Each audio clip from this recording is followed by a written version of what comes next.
বর্ধমানে ভালো মিহিদানা আর সীতাভোগের সন্ধানে এক শীতের সকালে আমরা দুই ভাই বাইকে করে চলে গেলাম বর্ধমান শহরে। সকাল 5টায় বালি ব্রিজে উঠেই বুঝলাম আজকে খুব কুয়াশা হবে। ডানকুনি টল ছেলে দুর্গাপুর এক্সপ্রেসওয়েতে উঠতেই ভিজিবিলিটি প্রায় 0 হয়ে গেল। প্রচণ্ড কুয়াশার প্রচণ্ড ঠান্ডা। কোনোভাবে 4 ঘন্টার মধ্যে বর্ধমান পৌঁছালাম।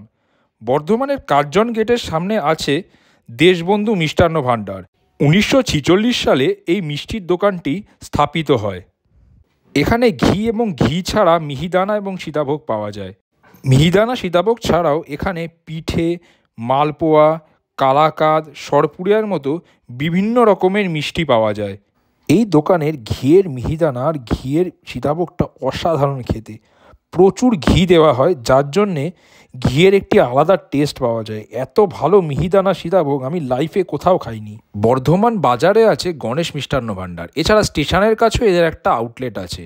এদের মিহিদানা সীতাভোগও খুব ফেমাস, কিন্তু এদের এখানে স্পেশাল আইটেম হচ্ছে গুড়ের সীতাভোগ। এদের এখানে সীতাভোগ ছাড়াও অনেক রকমের মিষ্টি পাওয়া যায়, যেমন কালাকাঁদ, রাবড়ি, সরপুরিয়া। এখানে ঘিয়ের মিহিদানা ও সীতাভোগের টেস্ট আমার খুব একটা ভালো লাগেনি। দেশবন্ধু এর চেয়ে অনেক বেশি ভালো। গুড়ের সীতাভোগটা সত্যি খুব ভালো ছিল। সারা বর্ধমানে কেবলমাত্র এখানেই গুড়ের সীতাভোগ পাওয়া যায়।